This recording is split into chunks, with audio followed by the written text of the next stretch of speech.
Bonjour et bienvenue pour cette nouvelle séquence des paroles de la vie éternelle.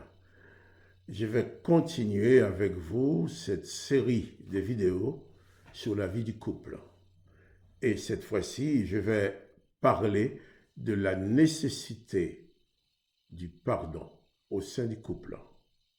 La nécessité à monsieur de toujours pardonner à madame, la nécessité à madame de toujours pardonner à monsieur, sans quoi il n'y a pas de communion possible. Sans quoi l'un va être une source de malédiction pour l'autre. Parce que celui à qui tu ne pardonnes pas, eh bien, tu le maintiens dans une chaîne. Et cette même chaîne qui lie cette personne à qui tu n'as pas pardonné, te lie aussi. Donc tu es lié avec l'autre par une chaîne de malédiction, par une chaîne de non-pardon. Et cette chaîne de non-pardon va bloquer monsieur, va bloquer madame, va bloquer tout le monde, et il ne pourrait jamais avoir de paix dans la maison. Bien sûr, il y a des hommes et des femmes qui savent bien pratiquer la fausse paix. Une fausse paix, faire semblant, non. Si tu dois passer toute ta vie à faire semblant dans un couple, c'est la catastrophe, c'est une vie gâchée. N'oublie pas que tu as une vie. Et chaque instant dans la vie, c'est un instant unique. Tu ne pourras jamais revenir en arrière pour modifier ce que tu as déjà vécu. Par contre, tu peux utiliser le vécu pour préparer, oui, un avenir meilleur, pour t'améliorer.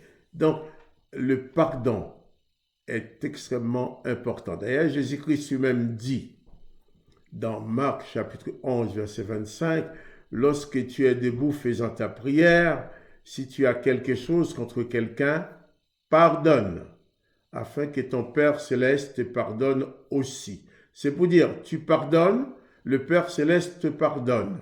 Donc, tu as besoin de pardonner aux autres, mais tu as besoin aussi d'être pardonné. Tu as donc besoin de pardonner à ta femme, et tu as besoin aussi que ta femme te pardonne. C'est de cette seule façon qu'il peut y avoir de la paix dans le couple, parce que même sans le vouloir, tu peux dire quelque chose qui blesse ta femme ou qui blesse ton mari. Sans le vouloir, tu peux lui faire de la peine.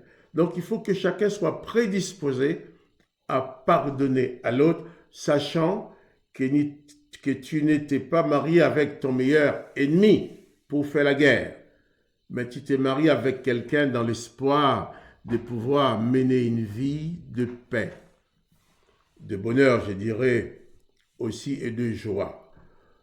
Sache aussi que si tu ne pardonnes pas, lorsque tu vas prier, lorsque vous allez prier ensemble, il ne peut pas y avoir de communion. Le couple, au sein du couple, l'homme et la femme ne sont pas appelés à cohabiter, mais ils sont appelés à devenir une seule chair, et je dirais plus loin une seule âme, une unité. C'est une unité. C'est deux qui font un, parce qu'ils sont en accord, parce que l'un aime l'autre, sans vouloir exiger de lui ou d'elle la perfection, car toi-même, tu n'as pas la perfection. Tous, nous attachons à Christ et nous marchons avec Christ. Nous essayons de nous intégrer dans sa perfection. Donc, réalise que tu es imparfait. Accepte aussi que l'autre soit imparfait. Ceci dit, il ne s'agit pas de dire comme tu es imparfait, il est imparfait, elle est imparfaite, alors on va s'installer dans l'imperfection. Non. Nous sommes appelés à nous améliorer chaque jour. Le pardon dans les couples est un point extrêmement important. Car quand tu ne pardonnes pas, tu lies l'autre. Tu le paralyses. Et toi aussi, tu es paralysé par ce non-pardon. Je me répète beaucoup, mais c'est important. C'est parce que c'est important. Pardonner, ce n'est pas un faire semblant. Le pardon doit se faire réellement dans les profondeurs de l'âme et du cœur. Il ne s'agit pas de dire, bon, je te pardonne. Et puis 3 jours après, tu répètes, tu te rappelles ce que tu as fait? Si tu dois rappeler à l'autre sa faute, c'est que cette faute-là, tu ne l'as pas pardonnée. Tu dis que tu l'as pardonnée, mais tu ne l'as pas pardonnée. Bien entendu, le fait de pardonner à quelqu'un, souvent les gens disent, ouais, je pardonne, j'oublie. C'est faux. C'est faux. À chaque fois que nous pardonnons à quelqu'un, on ne nous enlève pas un petit morceau de cerveau pour ne pas y penser, pour l'oublier. Non. Pardonner, c'est, même si je me souviens de ce qui a été fait, comme j'ai pardonné, c'est comme si j'avais pris une guêpe et je lui enlève les dards. Pardonner, c'est enlever l'épine, enlever l'amertume, enlever cette partie qui fait mal, qui blesse, qui a blessé, qui continue à blesser. Qui fait, même si je me souviens de ce mal qu'on m'a fait, le fait de l'avoir pardonné, eh bien ce mal, ce souvenir ne me fait plus souffrir.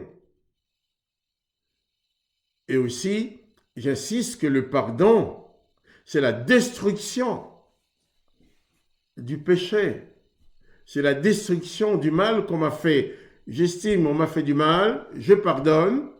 Donc ce mal ne peut plus me faire souffrir, mais je ne vais plus l'utiliser aussi pour combattre l'autre. Si tu veux rappeler à ta femme, oui, tu te souviens, hein, il y a 6 mois, ce que tu m'as fait, je t'avais pardonné. Non, si tu le rappelles, c'est que tu n'as pas pardonné. La Bible nous dit, l'apôtre Paul explique, l'apôtre Paul qui était le docteur de la loi, qui pratiquait la vengeance et qui était même prêt à tuer les chrétiens parce qu'ils n'obéissaient pas à l'Éternel. L'apôtre Paul va dire que le Christ a effacé l'acte dont les ordonnances nous condamnaient et qui subsistait contre nous, mais qui ne subsiste plus, parce que le Christ l'a effacé. Et quand tu pardonnes à ta femme, tu pardonnes à ton mari, tu effaces le mal qui a été fait. Et ce mal n'existe plus. Même si ça passe dans tes souvenirs, tu n'as plus le droit de l'utiliser pour lui reprocher ce qu'elle avait fait. Pourquoi? Parce que tu as pardonné. Et l'apôtre Paul a dit dans ces mêmes passages de Colossiens que le Christ a dépouillé les autorités, les dominations. Il les a dépouillées. Donc, le mal qu'on t'a fait a un pouvoir, une puissance de domination sur l'autre et sur toi. La preuve, c'est lui qui t'a fait du mal, que tu n'as pas pardonné. Quand tu le vois, tout de suite, même si tu dis rien, ça fait un tour en toi. Tu vois, il est là. Tu es mal à l'aise. C'est que ce mal a encore un pouvoir dominateur sur ta personne. Mais quand tu pardonnes, quand tu pardonnes, quand tu es pardonné, tu es libéré du mal qui est fait, du mal que tu as subi. Et dans le couple, il faut que le pardon soit réel. Le pardon soit réel. Parce que si, pendant 1 an, 2 ans, 3 ans, 4 ans, je ne dis pas 40 ans de mariage, tu prends ton petit canet pour noter chaque erreur de ta femme, chaque erreur de ton mari, en sorte que le jour qu'il y a un simple problème, ah, tu te rappelles, je prends mon canet, tu as fait ci, tu as fait ci, tu as fait ci, tu as fait ça, tu as fait ça, tu as fait ça, tu as fait ci. C'est ce que font beaucoup de gens. Eh bien, c'est autant de choses qui n'ont pas été pardonnées, c'est autant de choses qui vont constituer des barrières à la communion dans les couples, communion aussi dans la prière. Parce que moi, dans diverses circonstances, tous les jours, même s'il n'y a pas de problème ou s'il y a des problèmes, j'ai pris ensemble avec ma femme. Mais comment puis-je être en communion avec elle si elle ne me pardonne pas, si moi je ne lui pardonne pas? Je vous ai bien dit, moi qui vous parle, je ne suis pas un homme parfait. Même sans le vouloir, je peux commettre des erreurs. Donc j'aurai toujours besoin que celui qui traite avec moi reconnaisse qu'un jour il aura à me pardonner. Et moi un jour que j'aurai réussi à lui pardonner. Et dans les couples, c'est pareil. Si vous ne voulez pas pardonner, eh bien votre couple, on pourra durer longtemps dans une cohabitation, mais pas dans une communion. Or,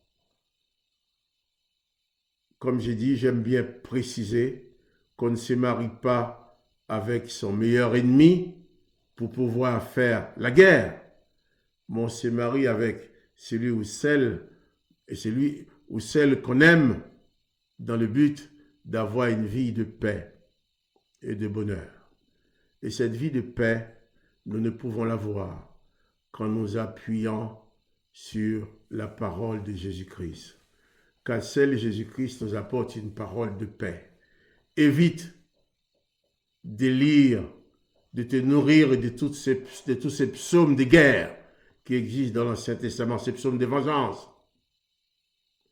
Évite d'essayer de ressembler à Élie, à David, aux serviteurs de l'Éternel qui sont dans l'obligation de pratiquer la vengeance, dans la mesure où l'Éternel même leur donne. Mais si tu crois en Jésus-Christ, sois donc disciple de Jésus. Aie Jésus comme maître exclusif. Ne va pas te tremper dans les domaines de la vengeance. Aime ta femme, Paul a écrit, comme Christ a aimé l'Église, comme Christ aime son peuple. Il faut que tu sois pour ta femme une source de bénédiction et que la femme soit pour son mari une source de bénédiction. Il ne faut pas que la présence de l'autre soit insupportable, mais que par l'amour, dans le pardon, dans la communion, le couple avance et que vous ne soyez pas là seulement comme des colocataires dans un logement juste pour élever des enfants, mais que au sein de ton couple, tu puisses avoir le bonheur, la joie d'être, la joie de vivre dans sa maison. Je parle parce que cette joie de vivre dans ma maison, je la connais. Je la vis tous les jours. Je peux en parler. Et je parlerai à un certain moment dans d'autres vidéos, certainement. Je parlerai des choses un peu plus personnelles, des expériences qui peuvent aider ceux qui le veulent.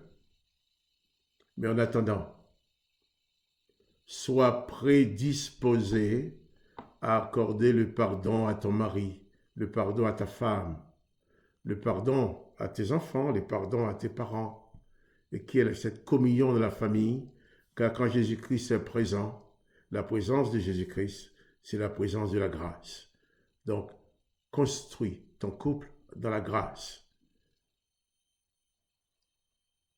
Que la paix du Christ soit avec toi et dans ta famille. Et je te dis aussi, à bientôt pour une nouvelle séquence des paroles de la vie éternelle.